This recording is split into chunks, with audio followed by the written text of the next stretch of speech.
Baik teman-teman, salah satu penerapan dari sila pertama Pancasila yang saya ambil yaitu ibadah sholat.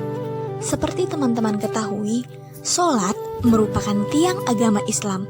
Sudah menjadi kewajiban semua umat Islam bertakwa kepada Allah dan beribadah kepada Allah. Tentu hal ini selaras dengan ideologi bangsa, yakni Pancasila. Pada sila pertama berbunyi ketuhanan yang Maha Esa. Sila pertama ini mewajibkan kepada semua warga Indonesia untuk memeluk dan beribadah sesuai keyakinannya. Kita sebagai muslim tidak bisa memaksa agama lain untuk bergabung dengan kita.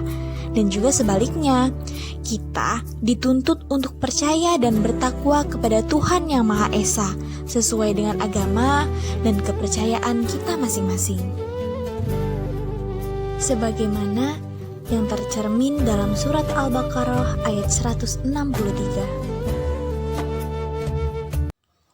Sila kedua, kemanusiaan yang adil dan beradab. Nah, teman-teman, salah satu pengamalan dari sila kedua adalah menolong sesama.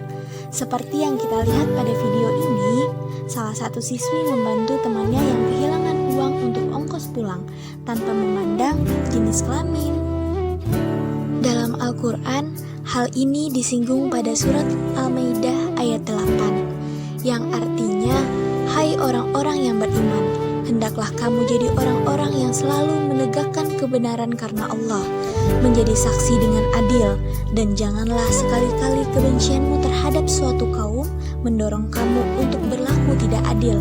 Berlaku adillah, karena adil itu lebih dekat kepada takwa, dan bertakwalah kepada Allah, sesungguhnya Allah Maha mengetahui apa yang kamu kerjakan." Sila ketiga, Persatuan Indonesia. Nah, teman-teman, salah satu pengamalan dari sila ketiga adalah gotong royong. Seperti yang kita lihat pada video ini, budaya gotong royong sangat melekat pada masyarakat Indonesia. Nah, hal ini dapat mempersatukan masyarakat Indonesia hingga bisa mengurangi adanya perselisihan antar masyarakat. Pada Pancasila sila ketiga ini memberikan dasar untuk negara Indonesia agar bersatu menjadi satu persatuan. Di dalam Islam pun juga telah dijelaskan bahwa umat Islam sudah seharusnya untuk selalu bersatu dan menjaga persatuan serta kesatuan. Penjelasan ini disebutkan dalam surat Ali Imran ayat 103, yang artinya, "Dan berpeganglah kamu semuanya kepada tali agama Allah. Dan janganlah kamu bercerai-berai, dan ingatlah akan nikmat Allah kepadamu ketika kamu dahulu masa jahiliyah bermusuh-musuhan. Maka Allah mempersatukan hatimu, lalu menjadilah kamu karena nikmat Allah orang-orang yang bersaudara, dan kamu telah berada di tepi jurang neraka, lalu Allah menyelamatkan kamu daripadanya.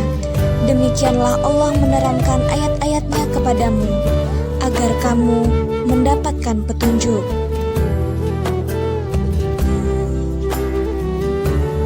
Sila keempat, kerakyatan yang dipimpin oleh hikmat kebijaksanaan dalam permusyawaratan perwakilan.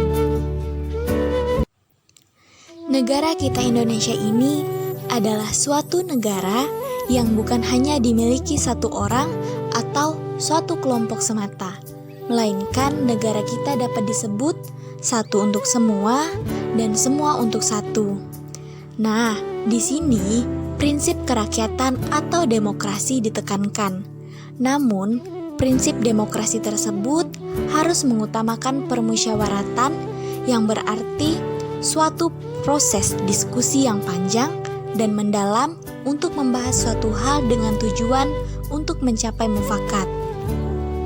Nah, seperti yang dapat kita lihat pada video ini, contoh kecil dari pengamalan sila keempat yaitu pemilihan ketua RT. Pada sila keempat ini selaras dengan apa yang digariskan dalam Al-Quran dalam kehidupan bermasyarakat, berbangsa, dan bernegara. Islam selalu mengajarkan untuk selalu bersikap bijaksana dalam mengatasi segala permasalahan kehidupan. Diterangkan dalam Al-Quran surat Sad ayat 20.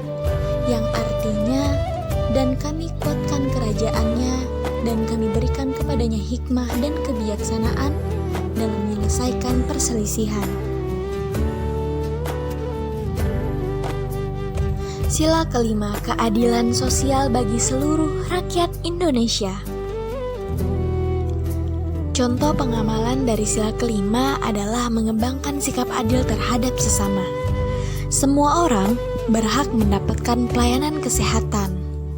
Untuk mereka yang kurang mampu, mereka bisa mendapatkan fasilitas dari pemerintah berupa BPJS, sehingga pelayanan kesehatan bisa didapatkan untuk semua kalangan.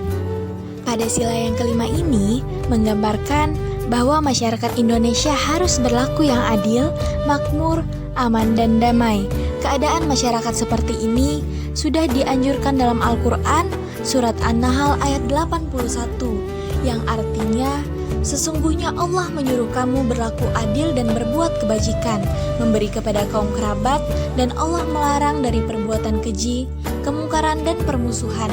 Dia memberi pengajaran kepadamu agar kamu dapat mengambil pelajaran.